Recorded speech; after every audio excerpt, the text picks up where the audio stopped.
the Indian Express Explained Live, our series of online explanatory conversations with domain experts and authorities on specific subjects. I am Monojit Majumdar, editor for explanatory journalism at the Indian Express. This evening, we are talking about the 5 assembly elections, the results of which were declared yesterday. We all know what those results were. What we will talk about today is what they mean for politics in India going forward. To discuss this, we have with us this evening political scientist Suhas Palshikar, one of the country's sharpest, most clear-headed and incisive analysts today. Suhas, welcome. Thank you for your time. Thank you, Manojit. Some of you may have read Suhas's article in the Indian Express today on the ways in which the results of these elections reiterate a fundamental shift in the political culture of contemporary India. Suhas will, I'm sure, talk about his thesis here. His article is in the Indian Express, in the paper, and on our website indianexpress.com, as also all of his other commentary over the years, so do check that out. Speaking to Suhas will be my colleague, opinion editor Vandita Mishra. Vandita, you traveled in UP and in Punjab during the campaign. You saw indications of the way the elections in both these states were unfolding, and you wrote several very astute articles in the Indian Express based on what you observed. Later in the evening, Suhas will also take a few questions from the audience. Today's Explained event is brought to you by our associate partner, Yojana IAS. My thanks to our partner, and thank you all for joining, and welcome once again. Vandita. Thank you, Monojit, and welcome, Professor Palshikar. As always, it's a privilege to be in conversation with you. Professor Palshikar, if I can let's plunge straight into it. Was anything about these 5 election results a surprise to you? If there was a surprise there, please tell us why. If there wasn't a surprise, please tell us why not. I think the main surprise, or probably the only surprise, was the landslide that the Aam Aadmi Party managed in Punjab. One expected them to win, of course, but the extent of that victory was, I would say, at least personally to me, unexpected. And I guess for most observers also, in spite of their visits to Punjab or various other methods through which one may gauge the mood of the public, it was somewhat of a surprise. So I was in Punjab, and I can say this to you that, the wave was clear, but the reason why many of us still tried to hedge our bets was because in 2017, there was also a clamor for change on the ground. But then at that time, it did not translate, and the AAP stopped at 20 seats in an assembly of 117. So I think that was the cautionary note that all of us carried in our head this time as well. Sure. But since we are talking about Punjab, if I can probe you a little there, on the AAP phenomenon, I mean, you have written about this, and several political scientists have written about how the threshold of electoral viability in a country like India, in our electoral democracy, is very high, and it is very difficult for a newcomer to burst upon a scene, a scene and change the party format. So even though the Aam Aadmi Party in 2017 stopped well short of its own expectations and also the hype around it, the fact is that it was a remarkable performance even then, because for it to, in its first assembly election outing, to convert a 2-party format into a 3-party competition was an amazing achievement. And now in its second outing, it has actually swept to power. So can you explain to us, sir, why this actually overturns the political common sense on how political newcomers, what they can do and what they can achieve, how far they can go? Yeah, I think the first thing is that newcomers have very little chance usually to cross the threshold or even burst into the mainstream. Something which N.T. Ramarao managed way back in the 1980s. I will not give the example of Assam Gana Parishad because in a sense it had a long history of the movement behind it. Whereas in the case of NTR, he simply bursts into, and that was both a personality factor but also the craving among the constituents, the craving among the public to change the players altogether. And I think it is this that mattered in Punjab as well, more so this time than in 2017, when both the players were tried out for a long period.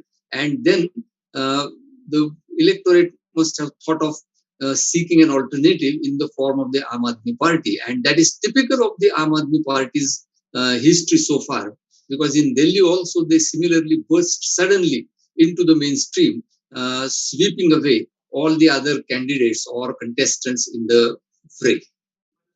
But Professor Palshikar, there's a related question here.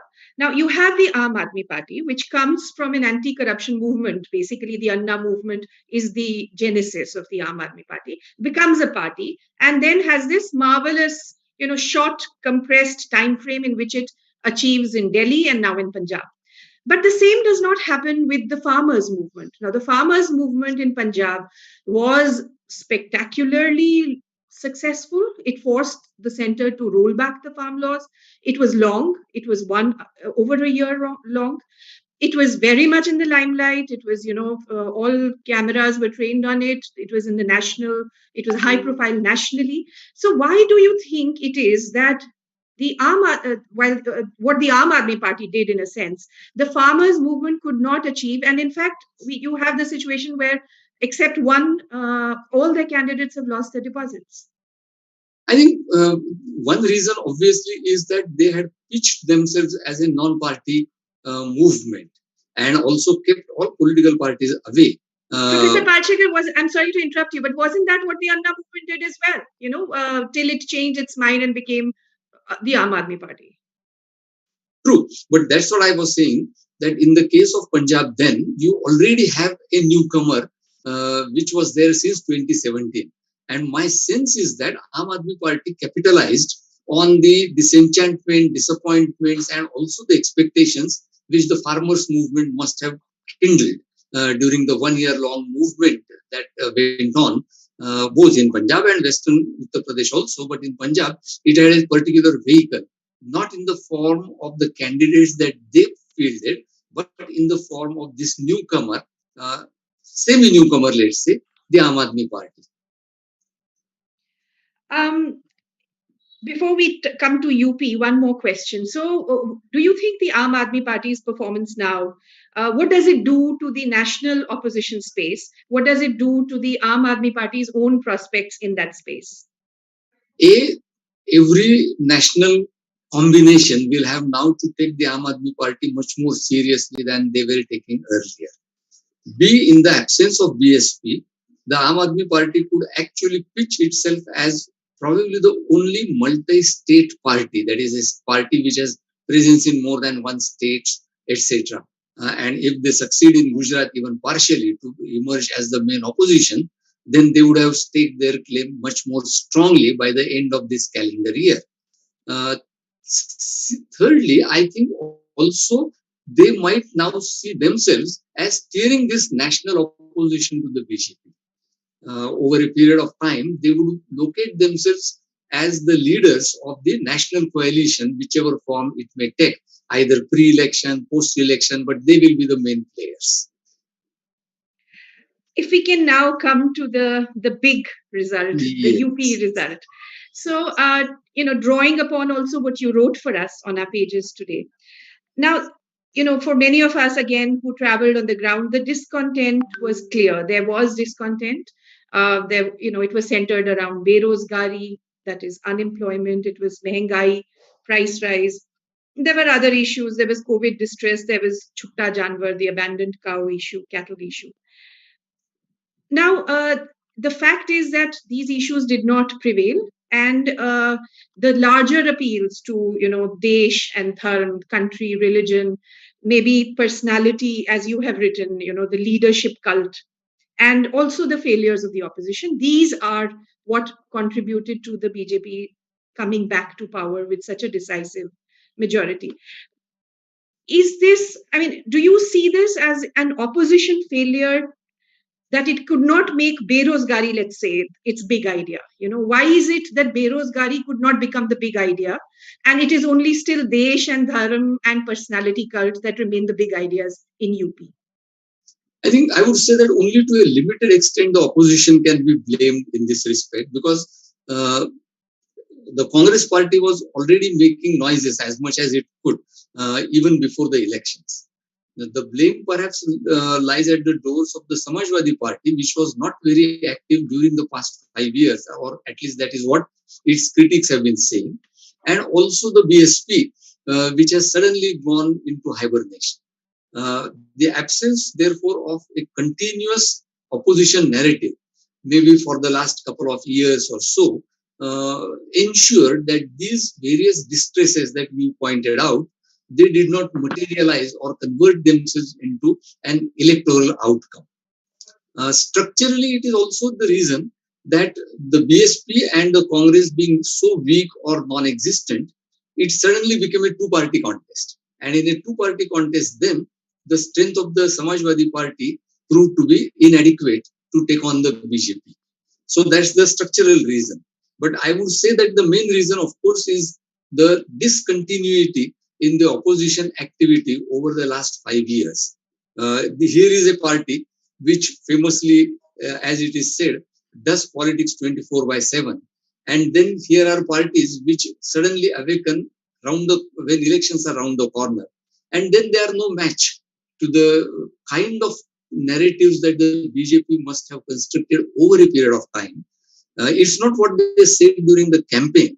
It's the low intensity, low volume campaign that they carried on all through the 5 years, leading into what I have called as this exploitation of the Hindu-Muslim fault line, or the majority-minority fault line, is something which one must look at carefully to understand BJP's victory. Professor Palshikar, this staying with this, the opposition's, the discontinuity, as you said, in the opposition's activity in UP. Now, the BSP has its own reasons, which it does not share with with the media or with anybody else. Yeah, so it's only a matter of conjecture in a sense. Yes. So let's keep the BSP out of it for now. But as far as the SP is concerned, now this is a question that it was a question that was with me as well when I was on the field, and whichever SP leaders or functionaries that I met, I would pose this question to. The answers I got were, they would say, one, there was 2 years of COVID, so it was not possible to do normal political mobilization. Two, they would say, this is a Yogi government. Don't forget, our opposition, our political opponent is a regime that uses the police against the political opponent. So many of us who go out, we have cases slapped on us. We are even sent to jail.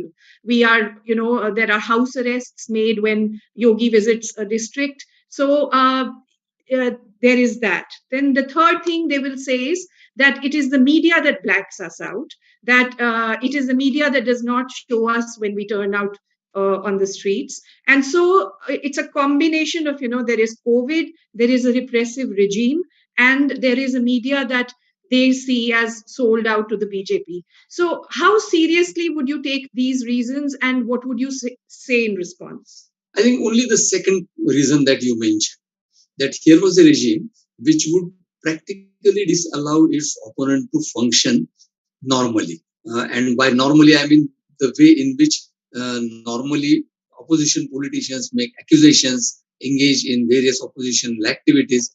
That was not easy, and that is not going to be easy in many other states as well. So I would say that yes, that is a genuine reason. But other than that, I would say that there is, and this answer may sound somewhat brutal for the Samajwadi party, that many opposition parties, including the SP, actually do not have a concrete narrative of their own, as opposed to or in contrast to what the BJP is doing. So that definitely is a matter of concern, that you do politics only around elections, because otherwise you don't have any narrative, anything to tell to the people or demand from the government. And that reason must be actually a very important reason, both in UP and in many other states. Since we are doing this discussion far away from the Gujarat election, let us not go into Gujarat, but for a moment think of Gujarat, what the Congress has to tell the people. It doesn't have a narrative, so it has to keep quiet, and only when elections come, it starts its activity. Third, little tolerant and somewhat genuine reason is also that Opposition parties now are entirely cash strapped. They don't have resources to mobilize cadres throughout the 5 years' time. It's only around election times that somehow they manage to engage in the campaign. Otherwise, they don't have the money, they don't have the resources, and therefore, this also is going to be an important reason why opposition chooses to keep quiet. No, there were also those within the SP, in fact, who grumbled about the fact that the SP under Akhilesh Yadav is different from the SP under Mulayam Singh Yadav. That there was a greater effort to go out on the street and to battle it out under Mulayam Singh Yadav than it is under Akhilesh Yadav. So maybe that is the leadership is also a factor. Possibly. But I would say that it's more about the absence of a narrative, absence of resources, and then the presence of a possibility of repression, at least a possibility, the real possibility of repression. Professor Palshikar, you have written, extensively about how what Monojit earlier mentioned also, that there is a fundamental cultural shift that has been in the making, and that the BJP's performance in either in this election or in the last couple of elections cannot be taken to it doesn't start from here. It is a shift that has been on way for quite a long time now. Could you just go back and tell us some of the milestones in this shift, which can help us understand today's results better? Well, to take a very broad brush into the past, the milestones, in a sense, take us back to the 1970s, when for the first time the RSS chief, Balasaheb Devras, changed the position of the RSS, aligned it with politics on the one hand, but at the same time changed it in terms of their stand on caste question, and thus started expanding the base. So Govindacharya comes much later. The term social engineering comes much later, but it is Devras who starts this internal transformation of the outlook of the RSS in the 1970s. So that's one. And by 1970s, then I include in it also the Janasangh merging with the Janata Party experiment. So in a sense, they become part of the larger mainstream. The other is the 1990s, where Vajpayee and Pramod Mahajan take a decision that they would enter into coalitions in order to exercise power. So exercise of state power becomes an important aspect of the politics of the BJP, for which they publicly state that we will keep aside our core agenda and go along with our coalition partners. So that was the second. Followed with that was also the fact that around the same time, the present scenario of UP was almost practically rehearsed in the 1980s in terms of the combination of the Thakur and Brahman votes on the one hand, and the votes of the lower OBCs, as they are called sometimes, the sections of non-dominant OBCs. And this doesn't happen only in UP, it happens in Madhya Pradesh, it happens in many other states. So I'm not talking only of UP, I'm saying that there was this larger shift in the way the BJP was doing politics. The common factor in all these developments, however, was a continuous assertion of the fundamental fault line according to the BJP, and that was on the basis of a communal majority. So that's a common thread that runs common, and then these add on to that in terms of electoral politics or mobilization of politics. And finally, there comes Modi, in a sense. But Professor Palshikar, what you have described right now, what you have plotted right now, are the shifts in the BJP's strategy, which have brought it to this place. What I'm asking you is what you talk about in the larger political culture. What has made possible the BJP's success? What are those? Where would you mark those points? I think that process started in the 1990s or slightly earlier, along with the Ram Janmabhoomi Andolan. That was the point at which this shift in public opinion started taking place. Then it materializes to a great extent in the 2000s, and that's why, as you would recall, I had described that as a changing middle ground in the 2002 2004 period. And therefore, it becomes possible for Modi to cultivate this changed public opinion in a very skillful manner over the last 10 years or so. It would be almost a decade now, if you count Modi campaign starting in 2013. So for 10 years, that has been cultivated. But my point, therefore, is that this shift, which we now realize, which we now pinpoint, hasn't happened overnight. There has been this history of at least 3 decades to it.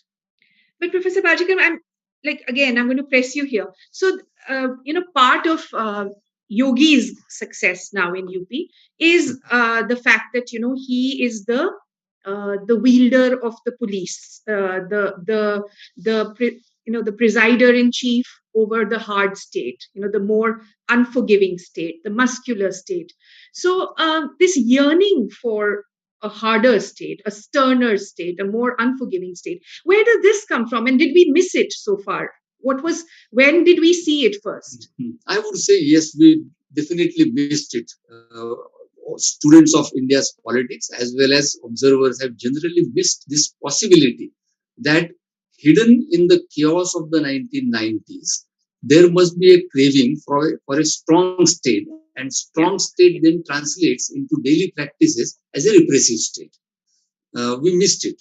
There were warning signals for that because we already had, since Indira Gandhi's second regime of the 1980s, instances where they were successful in implementing various anti-terror laws. This entire discourse, I guess, will have to be revisited. The discourse about terrorism and anti-terror laws or anti-terror jurisprudence for that matter.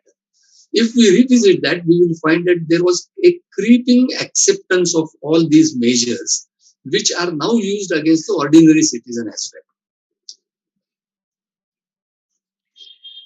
well. What do these results tell you about, the two big projects of the 1990s, Mandal and Mandir? Yeah. As you have yourself written today in today's Express, what the BJP does, and this victory in a sense shows, is that the electoral aspect of that Mandal energy or that Mandal factor has now been completely or successfully absorbed by the BJP. And therefore, for SP or for BSP or RJD, the Mandal factor is generally speaking not available anymore.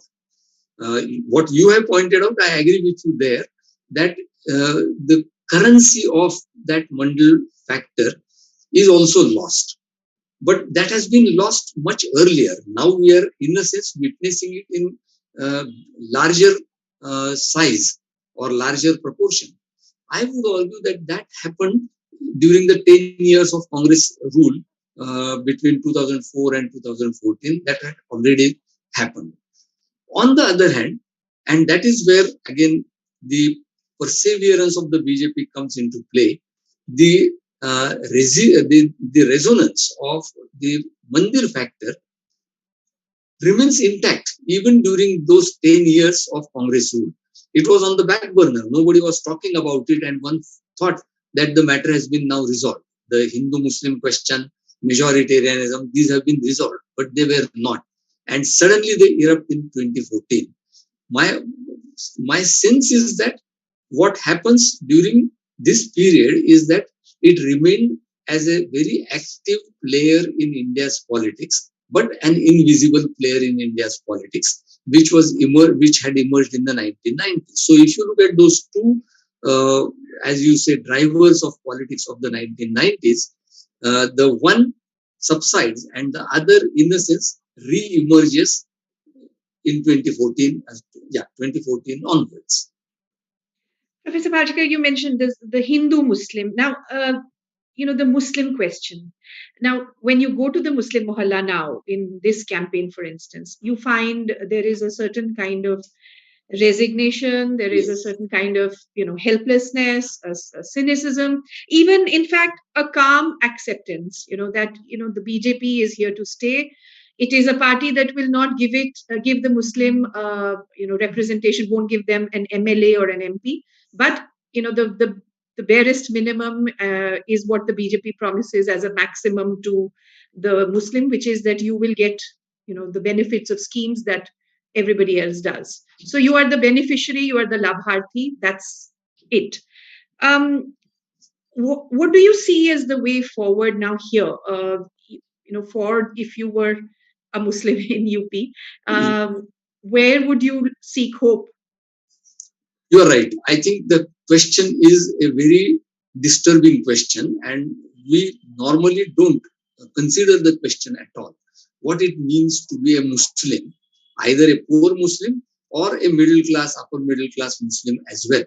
For both, in a sense, there is a dead end now. Uh, Not that their livelihoods will be taken away immediately, and probably never will be taken away, but at the same time, their dignity has already been trampled upon. And once your dignity is trampled upon, what options you have? One option the Muslims as a community may have would be that they go back into the cocoon of their religiosity. And thus they become much more religious, much more inward looking, and religious meaning orthodox, not reformist religious. So there would be a rise of orthodox Muslimness in the Muslim community. That is one possibility. The other possibility, as you pointed out, is acquiescence. That you say, okay, we settle with this situation, which is obviously a second class citizenship, and live as much as we can find space in this situation. The third possibility politically would take a long time to materialize, which is to forget about Muslimness and yet as Muslim community align with various non-sectarian forces in different states, not electorally. We are not talking of electoral alignments, but alignments in terms of daily practices, daily politics, and so on and so forth. Something that one witnessed very fleetingly during the CAA, that both communities, those who wanted the CAA to be taken back, came together. Similarly, fleetingly during the farmers' agitation, there was an inkling of this. So, no, I don't think there are easy ways out for minorities because you are continuously under suspicion. Whatever you do will be still suspected as having some malign interests by the majority. There is another way of looking at the results. So there is a larger global turn towards populist leaders, a global worry about democracy being, sometimes, if not undermined, but dented by democratic means. And other countries are cited here: Hungary, Poland, Turkey, Russia. Would you locate what's happening in India, the place we are at now politically, in a larger, this kind of a global context, or do you think India has very specific reasons to be where it is now? First, I would say that yes, in certain respects, we, in a sense, align with the global context of populism or corrosion of democracy, if not a complete fall of democracy. Somewhere one suspects that the 21st century might be a century of crisis of democracy in different parts of the globe. Brazil or Philippines are two examples. India could be a third example of that crisis, not probably a total fall of democracy. Having said that, however, I have an argument that India's crisis of democracy would have a specific Indian flavor to it. And that flavor is not just the question of Muslims, but this overall question of national majority claiming that it owns the nation. And I'm saying that this is not specific only to India. In a sense, Spain is undergoing the same crisis. France can anytime face that crisis, and thus that crisis has resonance in other parts of the globe as well. Therefore, to forget that aspect and only look at populism as a global paradigm for looking at the corrosion of democracy might perhaps be a little inadequate. Professor Palshikar, let's talk about the Congress now. I mean, there isn't anything, I think, that hasn't already been said.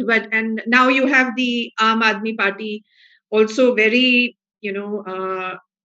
pointedly laying claim to the Congress space. Yes. So now, what is the kind of conversation? We've written an editorial today saying that, the family must step aside, that it has to realize that it has become a burden on the party, that there are no returns anymore for the family to be leading the party anymore.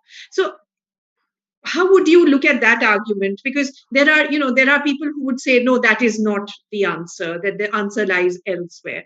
How would you frame the predicament? What is the kind of conversation you think the Congress should be having today internally?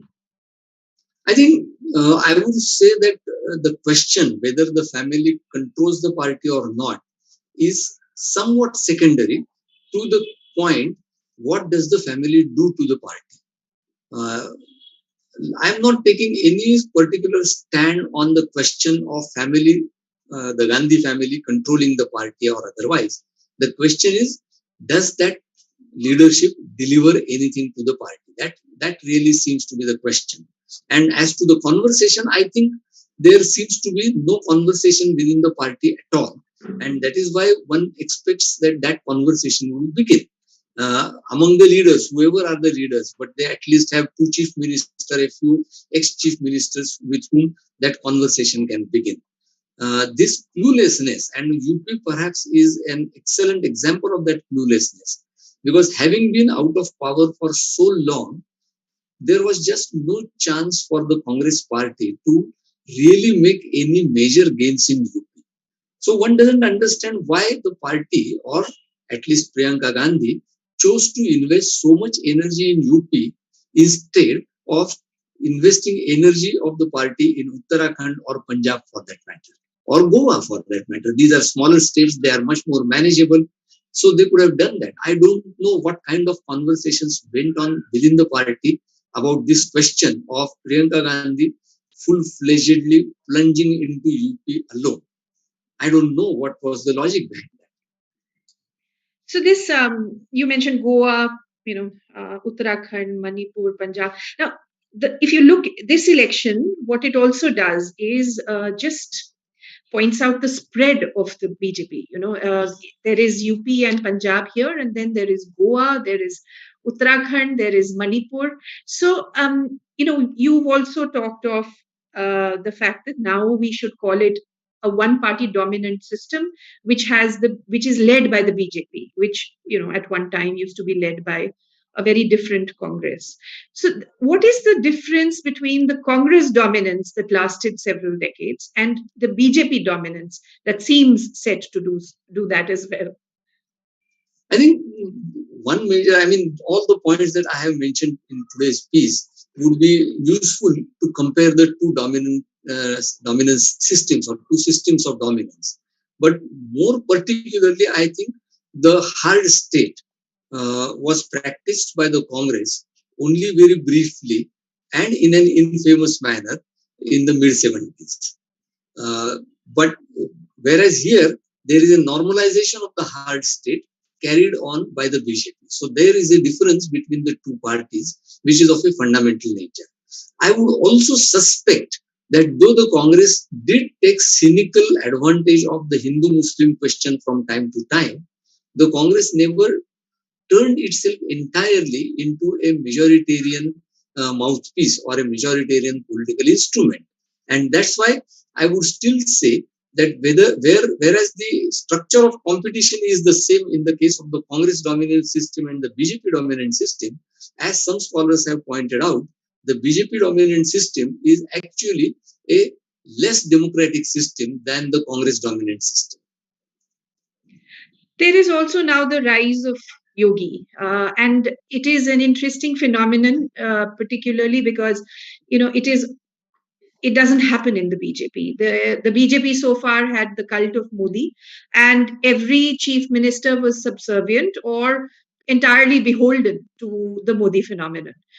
Now you have the emergence of a twinning of the personality cult, where you have Modi and Yogi being talked about in a hyphenated way. How do you see this going forward? Is it going to change anything within the BJP? Is it going to do something to our politics in the run-up to 2024? In the first place, I would like to believe that training, as you call it, was done only for purposes of electoral advantage.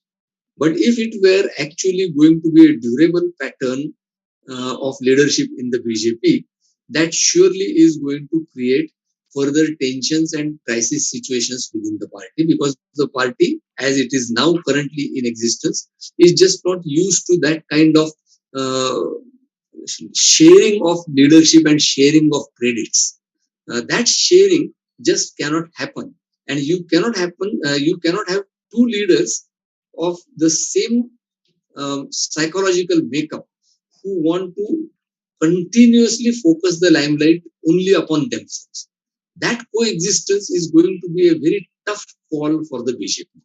Yes, it's unlike the Jugalbandi of Atal and Advani, because they complemented each other. Here, they are two similar Absolutely. leaders. Yeah. And also in that so-called Jugalbandi, if you go by the author's explanation of the book Jugalbandi, in the sense Advani accepts Bajpayee because he was the vote catcher, and Yeah. Bajpayee accepts Advani because he was the person who controlled the party machine.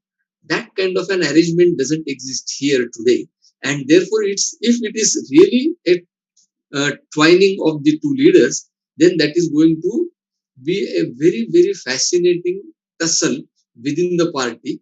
And we are in for that tussle, because here is a leader who is young, second term leader of the largest state of the country, would obviously be having many more ambitions than just remaining the chief minister.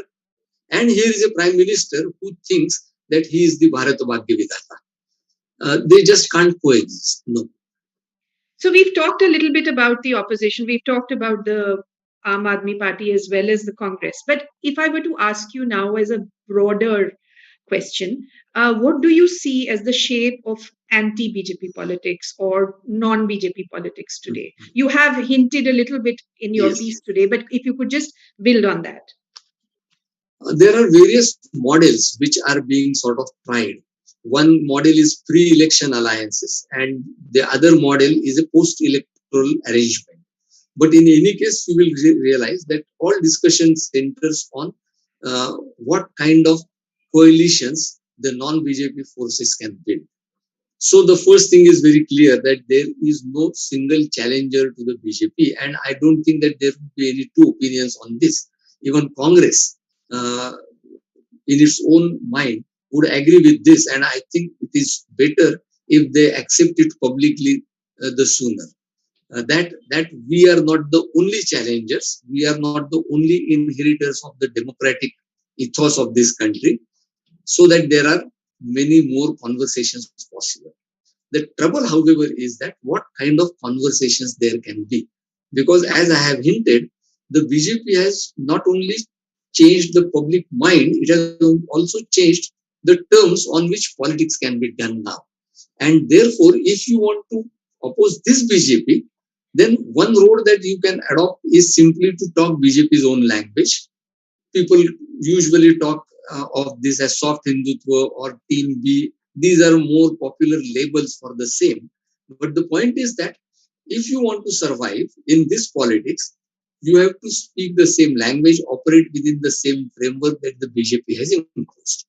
The other option was, and I'm saying it was because that option should have been exercised 8 years ago, was to actually counter the narrative of the BJP by another narrative and popularize that narrative by adopting a more aggressive politics of the people on the streets.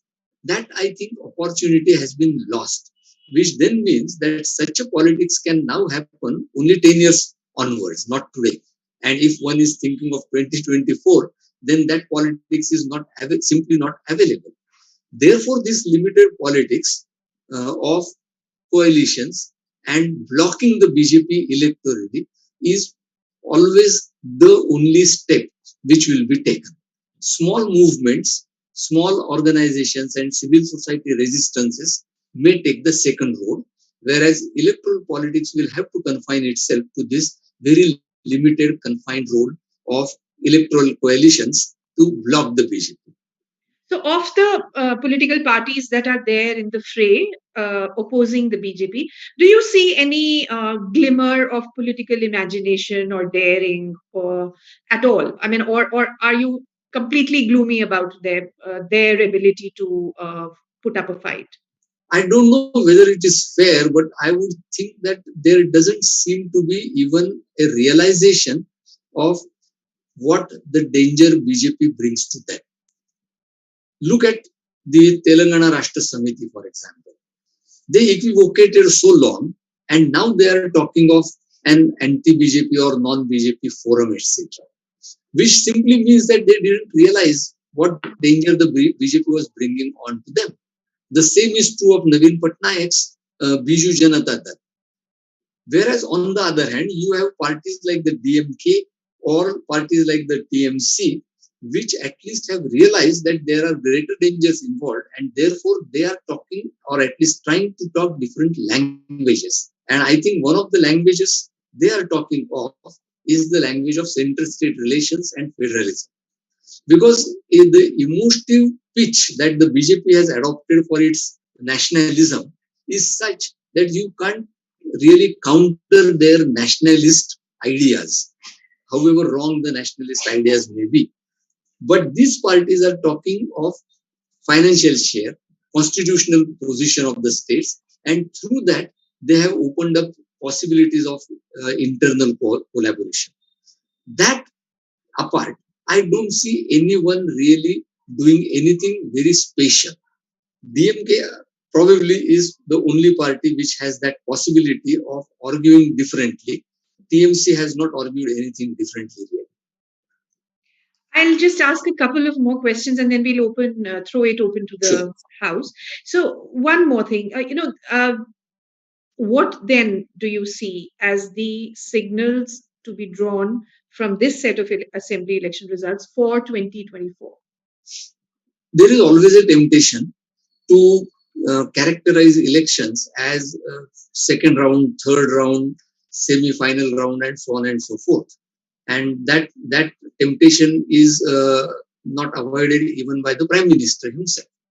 But I suspect that there is much more state specificity to state elections still remaining, and therefore to project on the basis of these elections as to what will happen in 2024 is to underestimate many possibilities. And those many possibilities include what we were discussing a minute ago, namely the collaboration among various non-BJP parties. Then the Gujarat and Karnataka elections are yet to happen. And then finally, you will have the real semi-final round when Rajasthan, Madhya Pradesh and Chhattisgarh go to polls.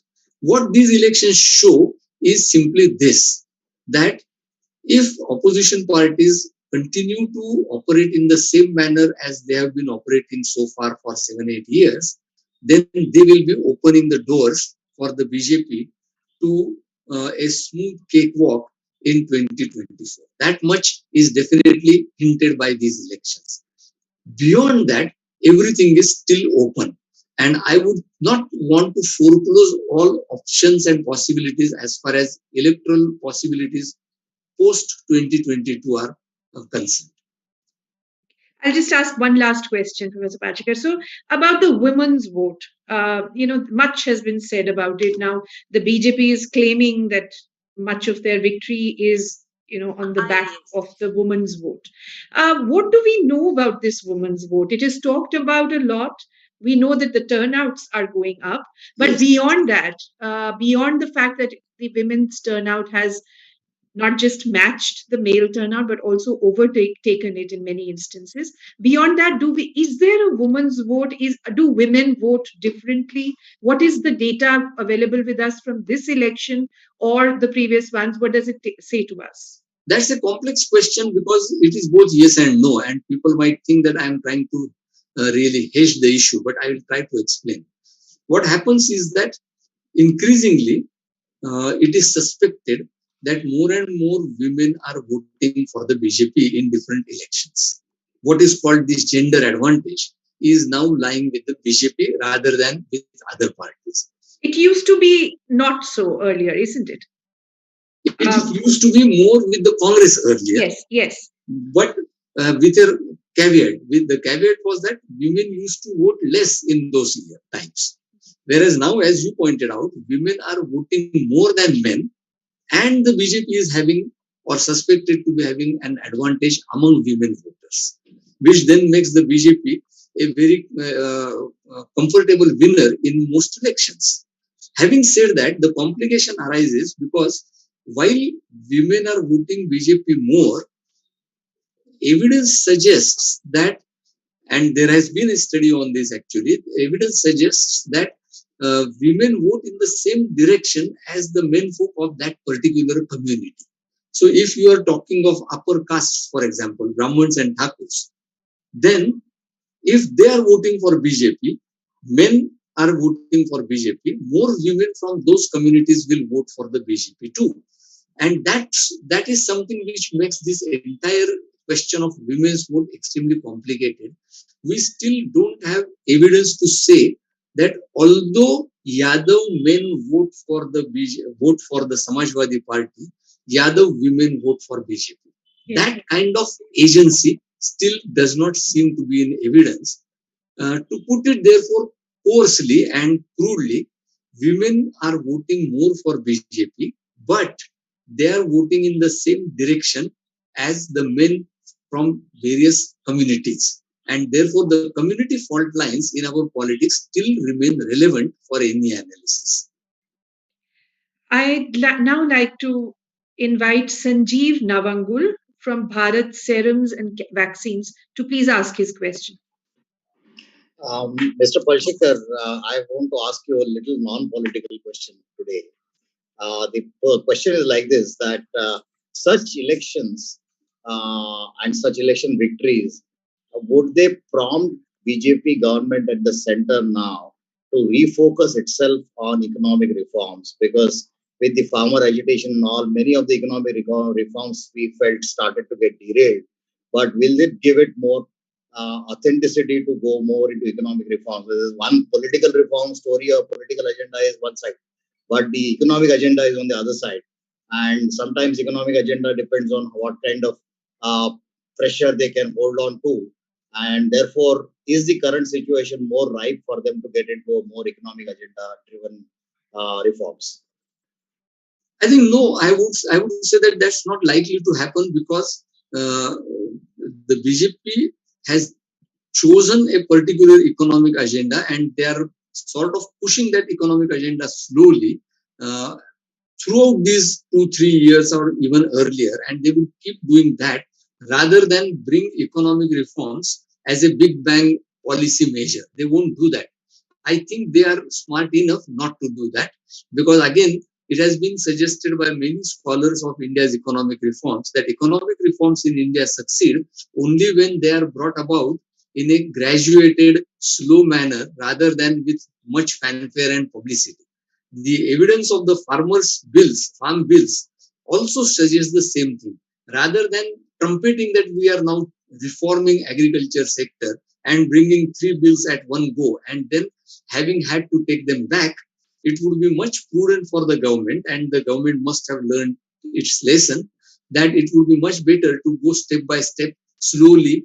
A famous scholar has described India's economic reforms as reforms by stealth, that you do it by the back door. What Tamil Nadu achieves, Telugu Desham's Andhra Pradesh could not achieve because they trumpeted the idea that here was the chief minister who was the CEO, etc. That doesn't work. What Sharad Pawar could bring about in Maharashtra gradually, he lost when he trumpeted it with the Dabhol Power project or the Enron project, so to say. And therefore, I think most politicians now have learned this lesson that in India, economic reforms or whatever liberalization and other policies they have to bring in, they have to bring them gradually and with some kind of a sleight of hand. Jagdish Valavalkar from Ideal Education. Please ask your question. Sir, good evening. Whenever the elections are announced, people talk in the terms of caste and religion, even after 75 years of independence. What do you think? When we will come out of this and when we will focus on real issues? Or in other words, when we will reach the democracy, what we find in US and UK, How far according to you, how many years it will take? No, forgive me, but it would be good if we don't become a democracy like the US or the UK. They are not at all ideal democracies. But let me try to answer your question. Caste is not only a political factor. Caste is a social reality. When people get married, they talk of caste. When people talk of friends, they are conscious of who are the friends that belong to their own caste and not to their own caste. So long as that happens, elections will always utilize that power or that energy of caste, which in our social life already pre-exists. Finally, and that might probably surprise you, so forgive me for that. But in many cases, talking of caste becomes essential because social and economic disadvantage often is attached to the question of caste. And therefore, if one has to talk of social and economic disadvantage, one can't run away from the fact that that disadvantage is more prominent among the certain backward castes, as they are called now, but in caste hierarchy, which are treated as castes having been located at the lower ends of that hierarchy. So, in a sense, it is inevitable. I would argue that talking of caste alone is never sufficient, but it is always going to be an inevitable factor so long as our society is divided along caste lines. This might appear as a cliche answer, but believe me, that is the right answer. Ravi Singh from Yojana IAS, please ask your question. Hello, ma'am. Good evening. Good evening, sir. Sir, yeah. I just want to ask one thing. When the election approaches, many eminent politicians are talking about the free electricity, free water, free laptops, and many things. But why are politicians are not talking about the medical education, IITs, IIMs, which are more costly than other countries? Why we are not working on these things? I think the simple reason is because the things which are given free or freebies as they are called, they pertain to the lives of much larger sections of the society than IITs or such centers of excellence can touch upon. And therefore, it is quite natural that politicians would talk of those issues which matter for the larger numbers of people rather than which matter for a section of the society. That's probably the only answer that one can think of. Niranjan Sahu from the Observer Research Foundation. Good evening, sir.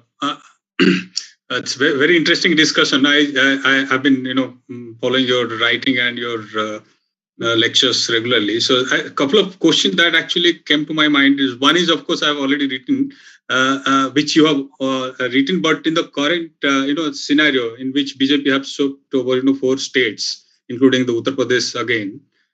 What is the kind of BJP's hegemonic rise poses, what kind of challenge it poses to Indian federalism? Because what we are seeing last 7-8 years is a sort of unitary efforts towards like that one election, one nation, one grid, and that's which is largely RSS and BJP's unitary kind of idea of that nationalism and one nation, one race, and all kind of things. But for a diverse and large country, of us, India, this poses a significant, challenge actually.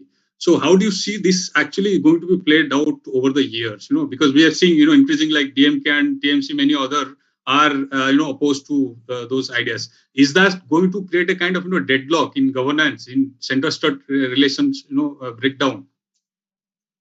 Federal relations definitely are going to be a major flashpoint. And that doesn't necessarily happen only between a BJP-run central government and a non-BJP-run state government. It can happen even other way around, in other cases as well. And that is simply because our states are actually the major, what shall we say, major drivers of development. And at the same time, they are hopelessly dependent upon the center for various reasons. And therefore, the center and state relations are going to constitute a major flashpoint in Indian politics if the BJP continues to run the country the way they have been running over the last 7-8 years. So your question, in a sense, holds the answer as well, that it is a flashpoint and that is really bad for India's federal structure as well as for the diversity that marks India's existence. Dr. Harivansh Chaturvedi from BINTech, please ask your question.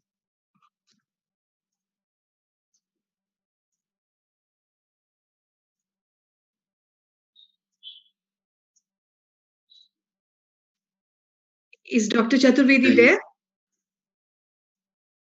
I think he is not able to connect. Yeah.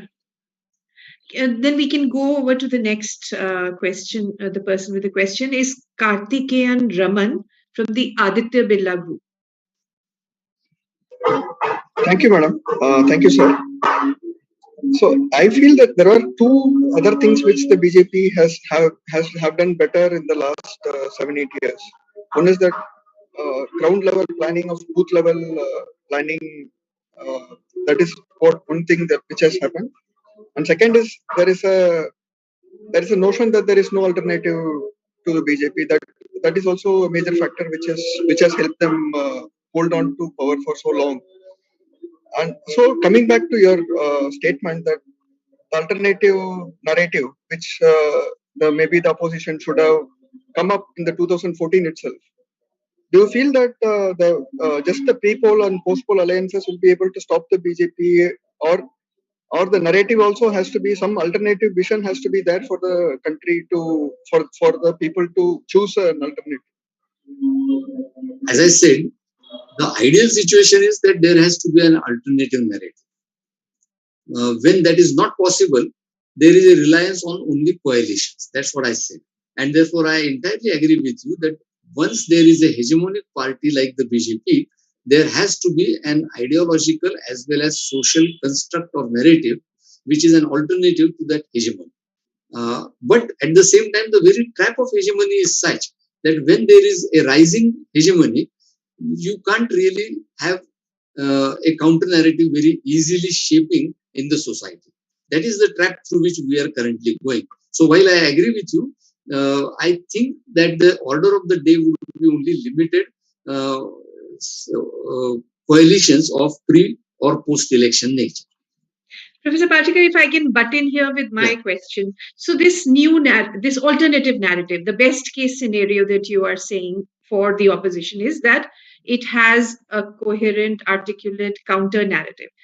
What are the points that narrative will build on? What is it going to be made up of? What is it going to be? I mean, is it a response to Hindutva taking it on, or is it going to be skirting Hindutva and talking about issues that are outside of it and hoping that those can be built into larger issues? What is it? What will be the contours of that narrative if it were to come? Frankly, I don't know, in the sense that would depend upon the courage and wisdom of those who really craft that narrative. So I don't know, but I expect that narrative would probably have agenda items such as inclusion, such as center-state relations, and such as inclusion of the poor in the mainstream. So the first inclusion is the community-based inclusion. The third point is about the inclusion of the poor in the mainstream of development. That would be a very tall order to happen, because you cannot really imagine such a narrative overnight. And I don't think that such a counter narrative will be a very well organized narrative either. It could simply be a narrative emerging out of different demands, different movements. And the real problem in our current public life is therefore the absence of such various movements happening around in the country.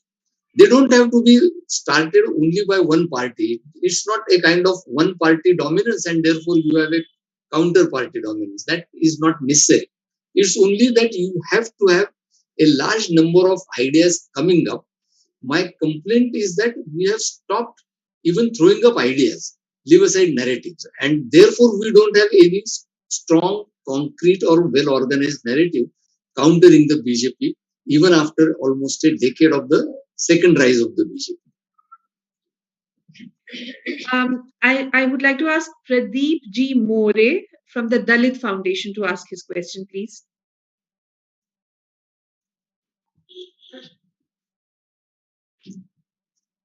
Hello, sir. Yeah, thank you. I was just listening to you, and I'm very, I read all your articles all the time. Now I have a small question with, 2 points. There are real questions now with the people, that unemployment, inflation, corona failures, and many other things, atrocities against Dalits and Muslims. So what BJP has done creatively to make voters, to vote them again in the power. Another question is that BJP is always silent on the attacks on the constitution or the fundamental rights of the people. And with this mandate now, what are the possibilities that BJP may force into the Hindu Rashtra, or they are into the line of changing the constitution? Thank you. On changing the constitution, I would say that they don't need to change the constitution because they have already changed the way in which politics operates or politics obtains in the country. So they will not probably engage with the question of changing the constitution suddenly or drastically. I don't think that they would do it. They don't need to do it either. My sense is that they can manage and bring about the changes without directly changing the constitution, and that's why I don't see that to be their agenda in the current scenario at all. Sagar Kotkar from the Sydenham College Churchgate. Good evening, sir. My question is regarding the constitutional mechanism in India.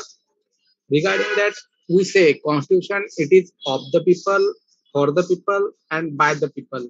So whatever the constitutional machinery working in India, actually right to vote is an important right. And whether the election result in India, whether they truly represent the democracy, if yes, please explain. And if not, then how we can improve it? If I understand your question correctly, I think you are asking about the issue of electoral reforms or changing the electoral system itself, and expecting that would give people a better weight in running the country. My answer to that would be that in the first place, the system of elections that we have adopted is probably much better suited to India.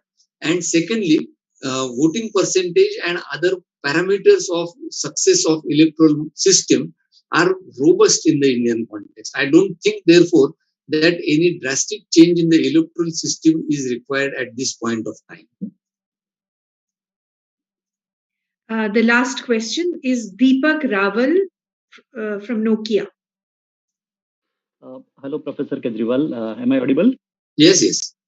Yeah, so my question is, how do you interpret the results, and going forward, how do you envisage the political system to unfold for India? And when do you think the so-called pseudo-secularist political scientists and scholars, stop looking BJP from prejudiced eye, and start focusing on the real, contribution they are making towards the economy, towards the country, and towards the people are not fools, and they do have common sense, and they are applying that while exercising their franchise. Why do we see it from a prejudiced eye and say that Muslims are second class citizens? They are not.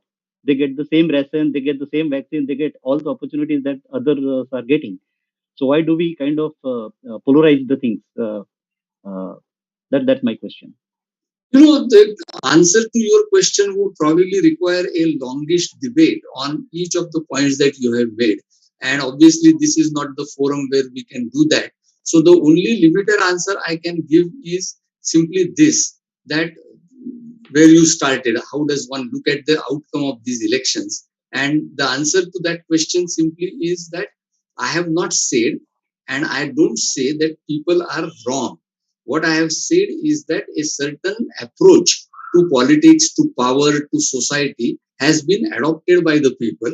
And once that approach has been adopted, the outcomes of elections, in a sense, get constrained by that approach. It is another matter that you uphold that approach and I might not uphold that approach. Irrespective of that, we can agree on this point that once people have changed their approach, they would also then naturally get a justification of their vote through that approach. And that is exactly what is happening.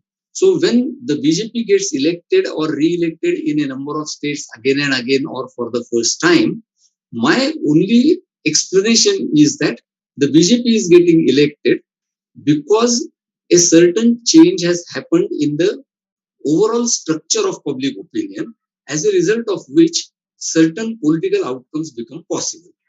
That is my answer. And I would stop at this because going beyond that and getting into the Muslim question would probably take us far longer and far beyond the scope of this limited series of discussion. But Professor Palshikar, in fact, building on that last question, if I can ask a last question, which is, there is a grain of truth in what that gentleman just said, which is that sometimes it does seem that the commentary on the BJP is almost, veering, it's covering that distance between blaming the opposition to blaming the people. There is a certain element of that, those who are worried, like you, like me, about the consequences and implications of the BJP's worldview that it brings into operation when it comes to power. There are elements of that worry us as people who have stakes in a democratic system. And yet, the commentariat has, I think, in some ways, just as the opposition has abdicated its responsibility, I think the commentariat, would you not agree that the commentariat has also given in to the easy way of perhaps sounding like it is blaming the people? Sure. That does happen.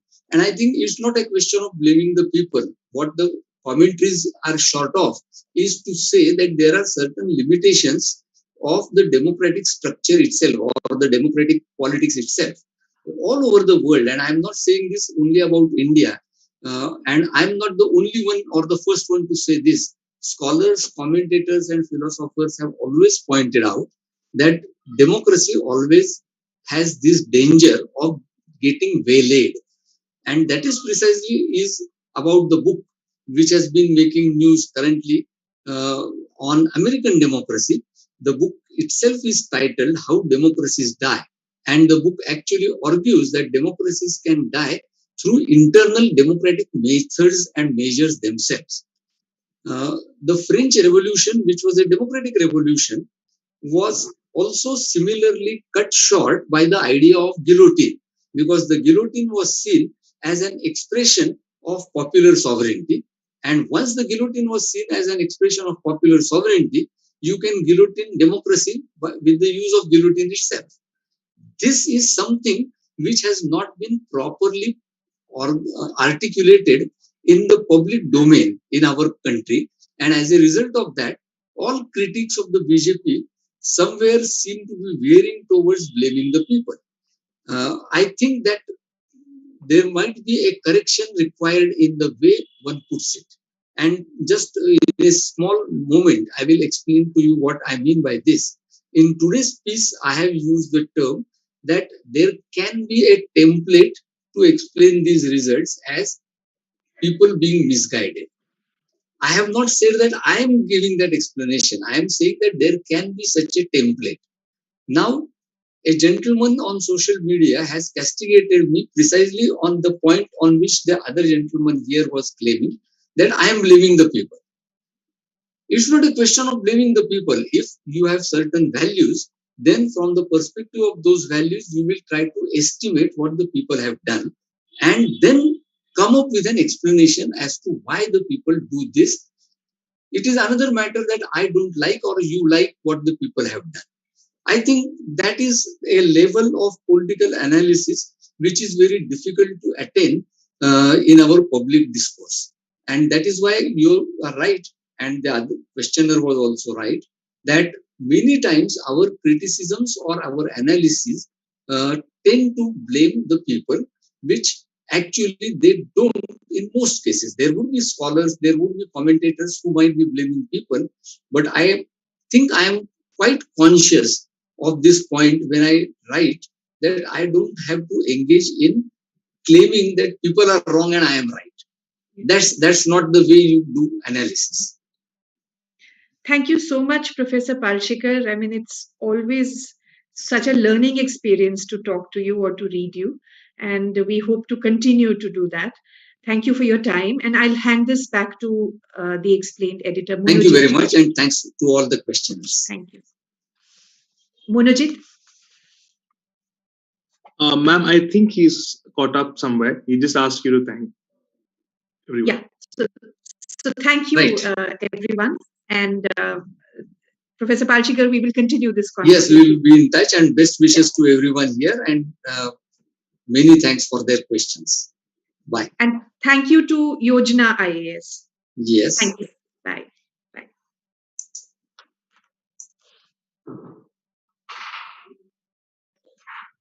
Yojana IAS offering fresh batches for the year of 2022 and 2023. Yojana IAS has excellence journey of more than 20 years with highly qualified and experienced faculties, online interactive classes, mock tests, doubt classes, mock interviews, answer writing sessions. Yojana IAS offers a complete package for the UPSC aspirants. Yojana IAS के offline और online batches English और हिंदी दोनों ही medium में available हैं. So what are you waiting for? Go to our website and register yourself now. Yojana IAS offering fresh batches for the year of 2022 and 2023. Yojana IAS has excellence journey of more than 20 years.